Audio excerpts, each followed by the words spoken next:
아기 예수의 탄생을 축하하고요.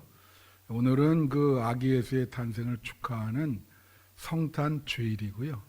25일은 성탄절입니다. 그래서 그때 또 다시 성탄에 대한 말씀을 증거하겠습니다. 그래서 오늘 예수 탄생에 대한 태도라는 제목으로 말씀을 나누려고 그래요. 여러분, 어떤 심리학자가 말하기를 사람이 성공과 실패를 이렇게 다루는 그러한 그 이유가, 어떤 사람들은 자기가 운 나쁘게 어떤 어렵고 힘든 잘못된 상황을 만나서 자기가 이렇게 실패하게 됐다, 그렇게 얘기를 하거든요. 그런데 심리학자가 얘기하는 것은 사람의 성공과 실패를 나누는 것은 잘못된 또 어렵고 힘든 상황이 아니라 그런 상황을 맞이할 때에 사람들의 태도 때문에 그렇게 됐다. 반응과 태도. 그러니까 어떤 상황을 만날 때 사람의 그 태도와 반응에 따라서 성공할 수 있느냐, 실패할 수 있느냐가 판가름이 난다고 하는 것이죠. 그렇다고 한다면 우리 성도의 신앙생활의 성공과 실패는 어떻게 될까요? 여러분, 신앙생활도 성공하는 신앙생활이 있고 실패하는 신앙생활이 있습니다. 우리 신앙생활의 성공과 실패의 가장 중요한 척도는 예수님에 대한 태도입니다. 여러분이 예수님을 어떻게 생각하세요? 그 예수님과 여러분과의 관계성, 또 예수에 대한 여러분의 반응, 여러분의 태도, 어떻게 그분을 보느냐, 거기에 따라서 여러분의 신앙생활이 성공할 수 있고 또 실패할 수 있어요. 2000년 전에 예수님이 탄생했습니다. 그런데 그 예수님의 탄생에 대해서 사람들의 반응이 다 달랐어요. 다 제각기 다 달랐습니다. 오늘 본문은 동방 박사가 예수님을 찾아서 경배하는 그런 내용인데, 그렇지만 동방 박사들 말고는 예수님을 환영한 사람들이 별로 없었어요. 그래서 오늘 저는 이 본문, 이 유명한 본문이거든요. 여기에 이 동방 박사가 아기 예수 탄생에 대해서 어떤 태도를 가졌는가. 히브리 사상에서 제일 중요한 것은 명사가 아니라 동사거든요. 그래서 오늘 이 아기 예수의 탄생에 대해서 동방 박사가 어떤 태도, 어떤 행동, 어떤 동사를 했는가, 그거를 살펴보면서 성탄의 의미를 되새겨 보려고 합니다. 이 동방 박사가 어떻게 했느냐? 첫째는 경배했습니다. 경배하다. 다 같이 경배하다. 늘 본문을 해석할 때 제일 중요한 것은 반복해서 나오는 것을 주시할 필요가 있는데, 이 본문에 이 경배하다는 말이 3번 나와요. 그래서 여기 보면 2절에 유대인의 왕으로 나신 이가 어디 계시냐? 우리가 동방에서 그의 별을 보고 그에게 경배하러 왔노라. 다 같이 경배하러 왔노라. 네. 8절에 베들레헴으로 보내어 이르되 가서 아기에 대하여 자세히 알아보고 찾거든 내게 고하여 나도 가서 그에게 경배하게 하라. 또 나오죠.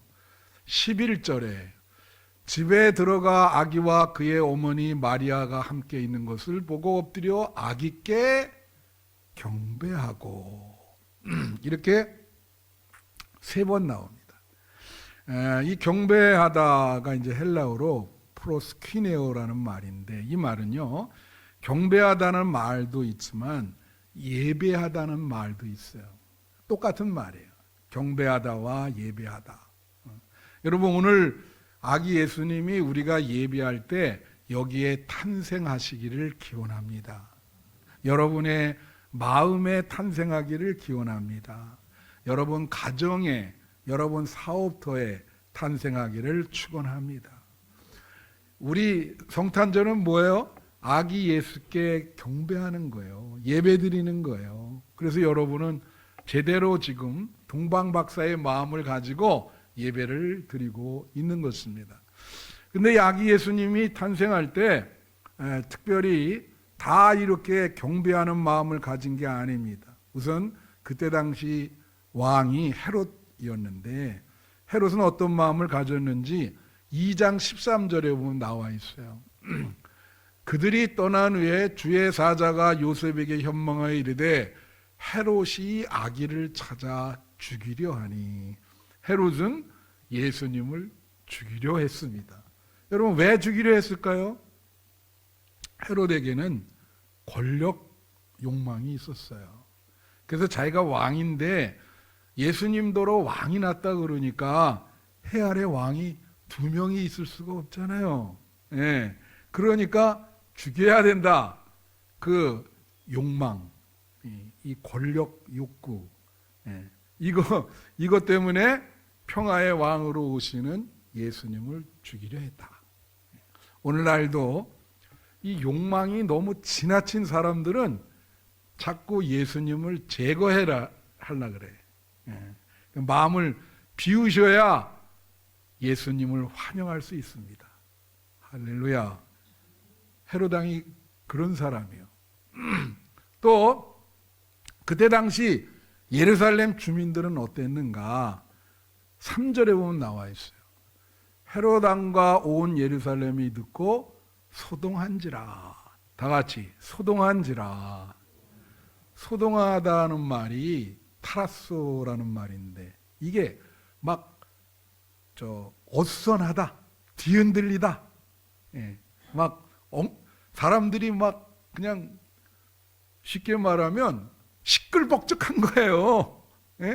소동이 막 예수님이 탄생했는데 사람들은 그 소리를 듣고 막 시끌벅적하고 막 소동하고 난리야. 그렇다 그래서 예수님을 경배하는 건 아니에요. 오늘날 우리 크리스마스의 모습을 그대로 보여주고 있죠. 우리도 그렇잖아요. 뭐 파티하고 무슨 밤새도록 술 먹고 교통사고도 제일 많이 나고 막 난리 법석을 치면서 소동을 하는데 예수님이 주인공이 되지는 못하시는 거예요. 그게 그때 당시의 사람들의 태도입니다. 오늘날도 우리 교회를 안 다니는 사람도 성탄절은 다 알아요. 그러면서 성탄절에 다 모여서 파티하고 막 그러지만 예수님을 경배하지는 않습니다. 그게 세상 사람들의 예수 탄생에 대한 태도죠. 그래서 우리는 예수님 탄생에 대해서 예수께 경배드려야 되고 예수님께 예배드려야 될 줄로 믿습니다. 예배의 중심에 예수님이 계신 거예요. 그래서 여러분 예배는 예수님께 드리는 겁니다. 그래서 예수님을 늘 집중하시고 예배드리면서 예수님을 생각하셔야 돼요. 예수님이 여기에 함께 계시는 줄로 믿습니다. 두 번째로 인도하다라는 동사가 나옵니다. 다 같이 인도하다. 이 인도하다라고 하는 동사는 이제 9절에 나오는데요. 여기 보면 박사들이 왕의 말을 듣고 갈새 동방에서 보면 그 별이 문득 앞서 인도하여 가다가 악이 있는 곳 위에 머물러 서 있는지라. 여기 보면 앞서 인도하여 갔습니다. 별이. 앞서 인도하다. 앞서 인도하다. 그래서 이 동방 박사들이 그 별을 보고 따라간 거예요. 그 앞서 인도한 별은 예수님께로 인도한 거죠. 그래서 그 별을 보고 갔다. 제가 어떤 신문에 이렇게 보니까 어떤 글을 흥미롭게 읽었냐면 지난주에 읽었어요. 이게 뭐냐면 과학자 중에 이 성경을 이게 역사적으로 사실인가 이걸 연구하는 과학자가 있더라고요. 근데 어떤 걸 연구했냐면 이 여러 가지 문헌들을 보면은 이때 당시 예수님이 탄생할 당시에 그 어떤 이 하늘의 이 천문 이런 날씨라든가 이런 걸 기록한 책들이 있어요. 근데 여기에 별이, 지금 별이 이게 무슨 별인가? 정말 있었는가? 이게 신화가 아닌가? 뭐 이런 거를 과학자가 연구를 했는데, 그걸 보니까 정말 내가 흥미로운 거는, 그때 당시 여러분 우리가 혜성이라고 아십니까? 이렇게 혜성 꼬리를 치면서 이렇게 이 예수님이 탄생할 때 그 큰 혜성이 나타난 기록이 그 지역에 있다는 거예요. 그 별이 인도를 한 겁니다. 이게 여러분이 늘 성경 볼 때 이거 장난이 아닙니다. 이건 정말 사실인, 역사적인 사실인 줄로 믿습니다. 그 별을 보고, 그럼 이 별을 어떻게 해석하냐? 별을 해석할 때 두 가지로 해석을 해요. 이 별이 예수님께로 동방박사를 인도했는데, 이 별은 바로 성령님이시다. 성령께서 하나님이 보내셔서 이 동방박사들을 예수님께로 인도했다고 하는 거죠. 그 다음에 또 이 별에 대한 또 하나의 해석은 영적으로 우리 믿는 성도들을 의미한다라고 하는 것이죠. 세상 사람들이 우리 믿는 성도들의 신앙생활하는 모습을 보고 예수님께로 인도된다는 거예요. 그래서 여러분, 이런 별 같은 여러분이 되시기를 축원합니다. 마틴 루터가 뭐라 그랬냐면요, 우리 기독교인들은 안 믿는 사람에게, 안 믿는 사람이 예수 믿도록 하는 매개가 돼야 된다. 또 우리 기독교인들은 서로가 서로에게 매개가 돼야 된다. 어떤 분이 그래요. 자기 신앙생활 할 때 옛날에 처음 교회에 나왔을 때 그 속장님이 그렇게 자기를 너무 잘 돌봐주셨다는 거야. 그래서 그분 때문에 예수님께 더 가까이 하게 되고 내가 평생 신앙생활을 하게 됐다고, 그런 역할을 여러분이 하셔야 되는 겁니다. 그래서 서로가 서로에게 별이 됩시다.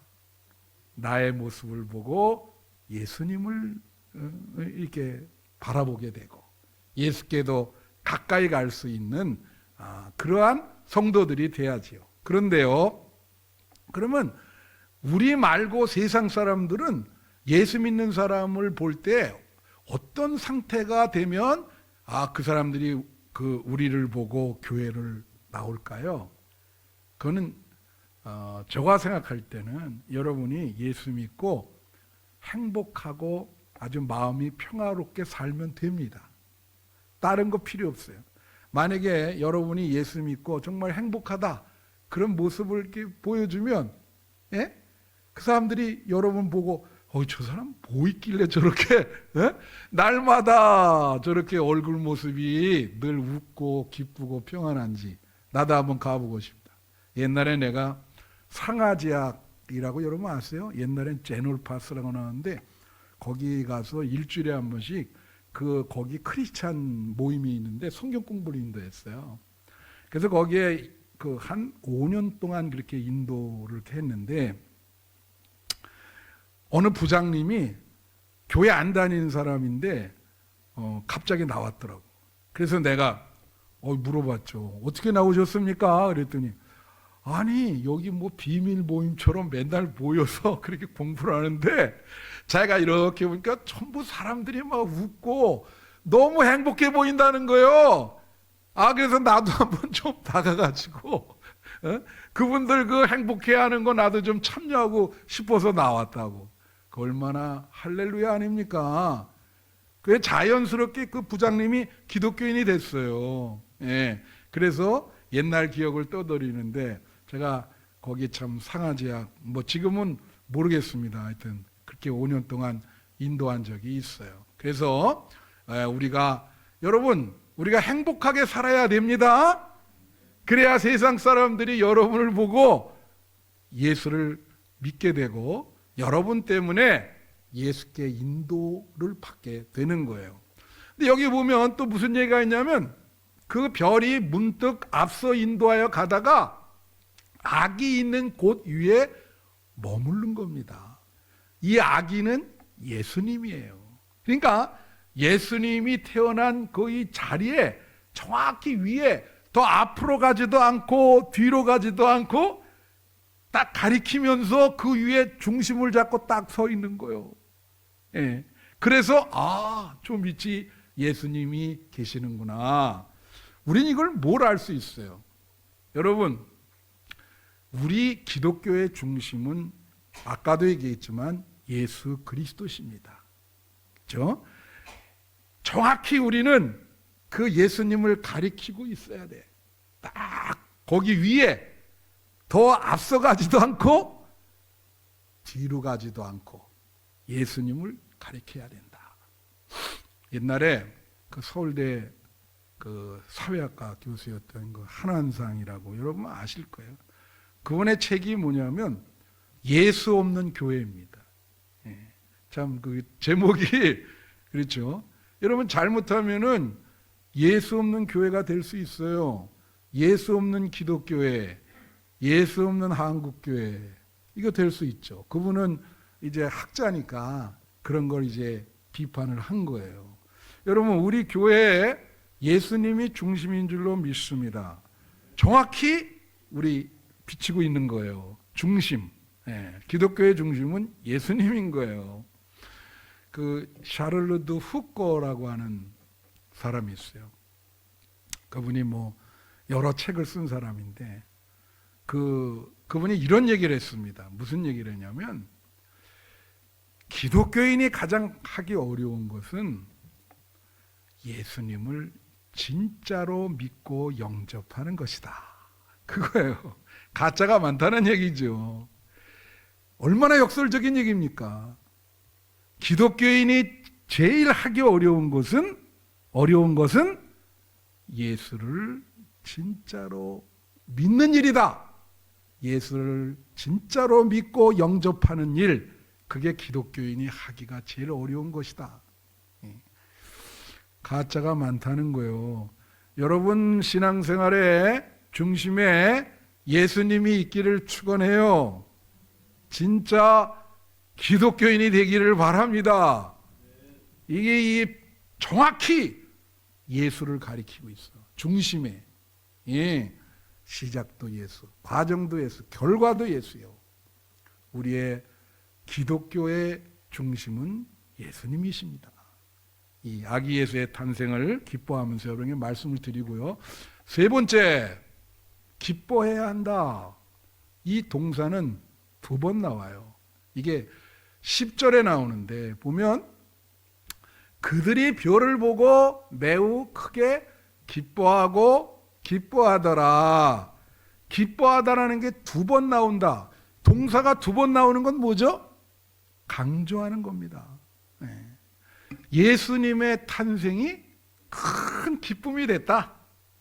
그죠? 별이 예수님을 가리키고 있으니까 그걸 보고 크게 기뻐하더라. 근데 내가 지난주 금요일 날 시편 해석을 하면서 말씀드렸지만 여러분, 이 기쁨이라는 게 억지로 안 돼요. 여러분, 오늘 예수님이 탄생하셨잖아요. 그 예수 탄생의 기쁨이 여러분에게 있으십니까? 근데 오늘 내 설교를 듣는 여러분의 얼굴을 보면 이건 기쁨이 아니요. 좀 얼굴들이 너무 힘드셔서 그런지 그냥 전부 좀 힘들고 어두운 얼굴들을 하고 있다고요. 이게 진짜 우리 신앙의 현실성이라는 게 있잖아요. 그죠? 이 말씀, 자 보세요. 저가 여러분에게 성탄 메시지를 선포합니다. 이것은 내가 인위적으로 하는 게 아니에요. 우리 이 시대를 바라보고 또 우리 교회 성도님들의 삶의 정황과 이런 걸 보고 하나님이 이 시대에 맞게 저에게 메시지를 계시해 주는 거거든. 그러면 이 말씀, 예수님 탄생의 기쁨이 여러분에게 충만하기를 바랍니다. 그러면 진짜 기쁨이 여러분에게 일어나야 되는데 이게 억지로 안 되잖아요. 현실성이. 기뻐하세요 그러는데 얼굴은 완전히 아무도 기쁨의 얼굴이 없어요. 네? 어떻게 이게 인위적이 안 되고 자연스럽게 기쁨이 우러나올까? 여러분, 그 서울대학교에 최인철 교수라고 있습니다. 이 사람은 심리학과 교수예요. 이분이 연구하는 거는 행복과 기쁨을 연구해요. 참 좋죠. 책도 많이 쓰셨어. 근데 이분이 기쁨이 있으려면 사람에게 세 가지 전제 조건이 필요하다는 거야. 여러분 한번 상황에 빗대어서 한번 얘기해 보세요. 내 상황이 지금 어떤가.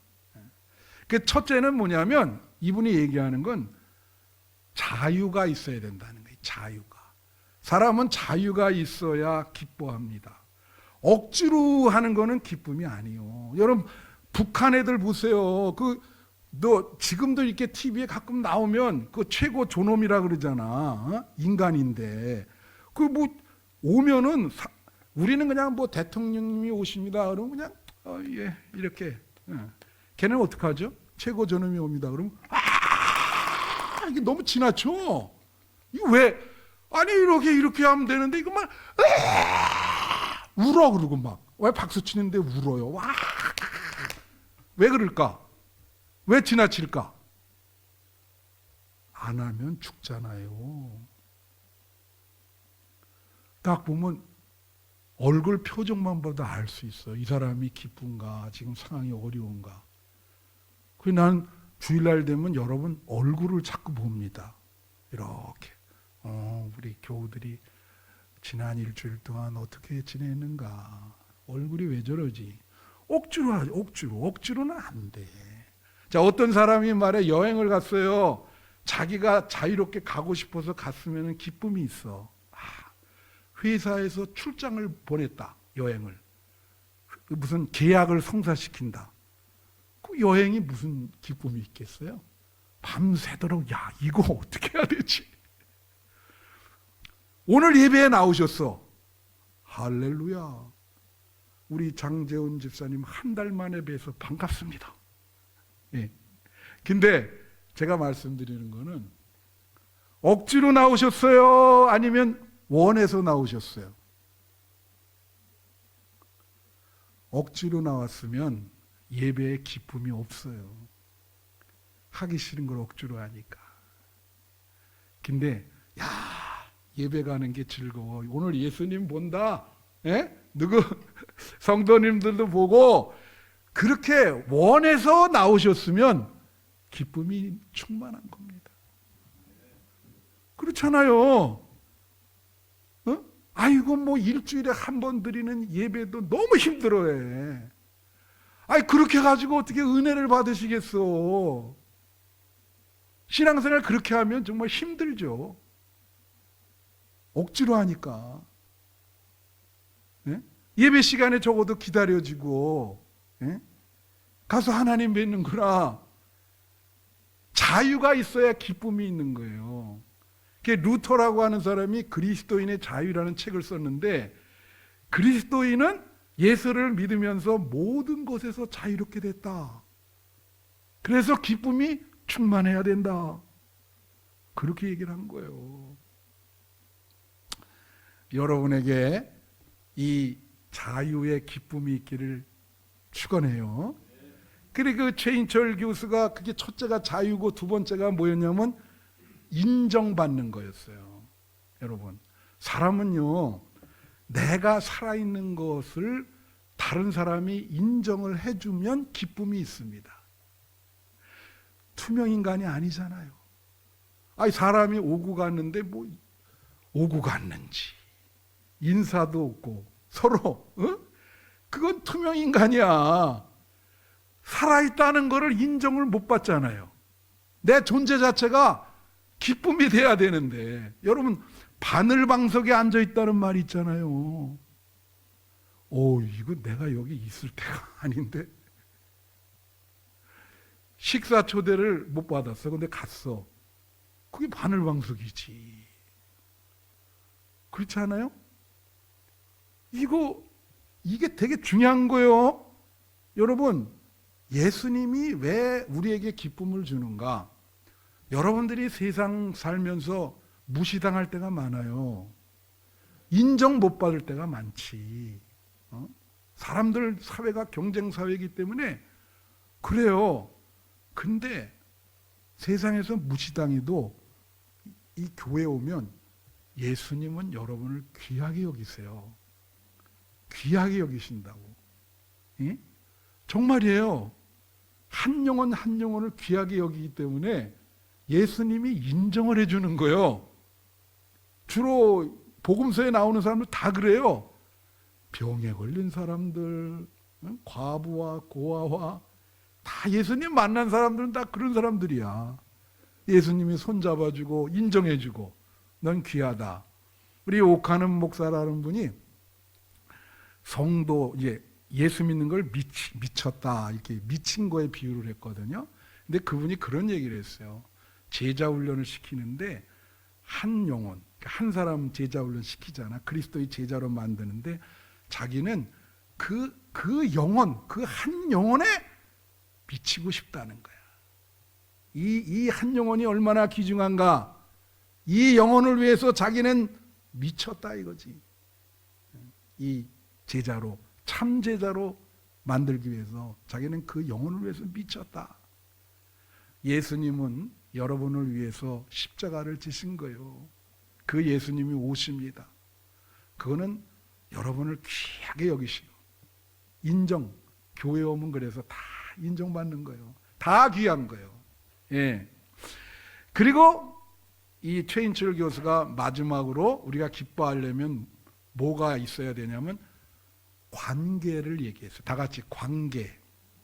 여러분, 사람들이 왜 힘들고 스트레스를 많이 받아요? 왜 인생살이가 고통스러워요? 관계가 힘들기 때문에 그래. 사람들 관계. 그렇잖아요. 너무 이 관계가 사랑의 관계가 돼야 되거든. 서로 사랑을 주고받는 관계. 인생의 기본이 관계성 아닙니까? 가정. 거기서부터 시작이 되잖아요. 남편과 아내의 관계, 부모와 자식의 관계, 일가 친척의 관계, 친구와의 관계, 성도들 간의 관계. 그렇죠? 근데 거기서 사랑의 관계가 잘 이루어지면 기쁨이 있다는 거야. 그 사랑의 관계가 서로 사랑하면 기쁨이 있는 거예요. 남편과 아내가 서로 사랑하면 기쁘죠. 할렐루야. 그렇잖아요. 근데 이 관계가 나쁘다. 얼마나 고통스럽겠어. 매일 보는 얼굴인데. 그렇지 않아요? 그게 이 최인철 교수의 이 행복론, 기쁨론의 근거에서 보면 신앙생활의 제일 기쁨은 어디서 오냐면 예수님과의 관계에서 오는 거예요. 그래서 성경에 보면 구약 성경에 특별히 예수님을 사랑하는 님으로 표현을 해. 님으로. 설렌다 이거지. 그러니까 예수님을 사랑하면, 예수님도 날 사랑하면 나도 예수님을 사랑하고 거기에 기쁨이 있다. 기쁨이 있다. 예수님을 님으로 표현한 그 구약성의 대표적인 게 아가서입니다. 아가서. 아가서 1장 14절을 보면 이런 말이 있어요. 나의 사랑하는 자는 내게 엥게드의 포도원의 고베라 송이로다. 고베라가 꽃이 이름이에요. 꽃 이름 고베라가. 예? 근데 그 아가서도 예수님을 예언하는데 예수님을 님으로 표현하거든요. 근데 너무 그 진한 에로틱한 표현들이 많아요. 그래서 이게 목사님들이 아가서를 해석할 때 조심해야 돼요. 이게 잘못되면 이런 표현도 있어요. 내가 그대를 사랑함으로 내가 병이 났다. 사랑하는 님께서 왼팔로 나의 머리를 고이시고 오른팔로 나를 안아주시네. 그리고 여기 나의 사랑하는 자는 내게 엥게디 포도원에, 이게 무슨 뜻이냐면 나를 사랑하는 이는 내게 엥게디 포도원의 고베라와 같다. 그런 뜻. 그러니까 자기를 사랑하는 그 님을 고베라로 비유하고 있는 겁니다. 이 고베라라고 하는 꽃이요, 중동에서 자라고 인도에서도 자라요.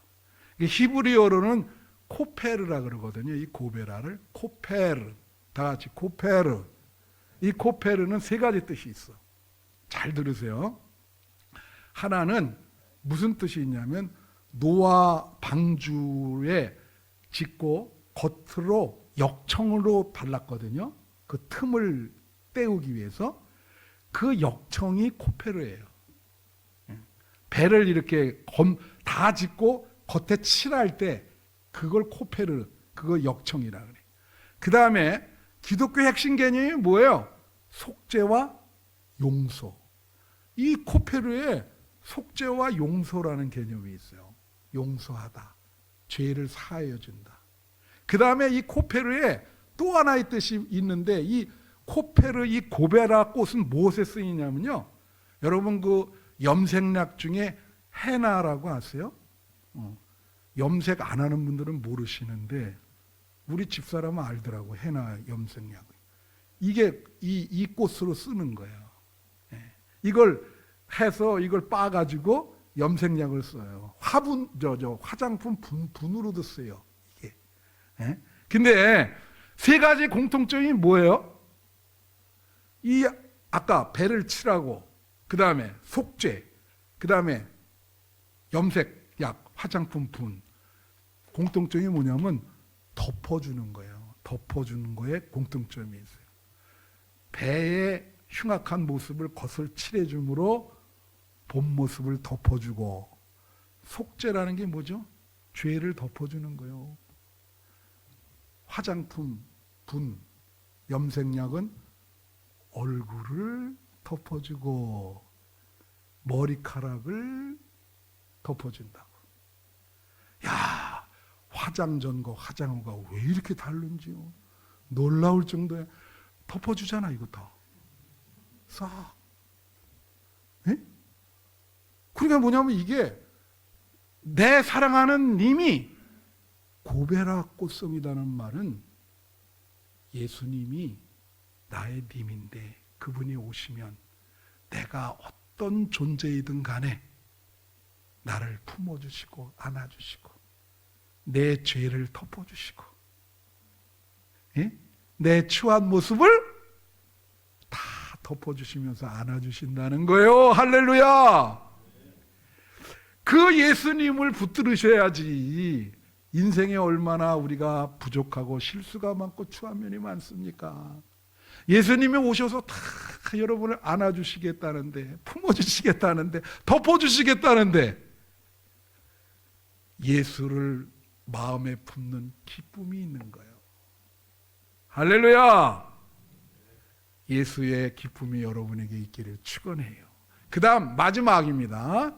이제 금방 끝낼게요. 드리니라. 오늘 예물을 드렸잖아요.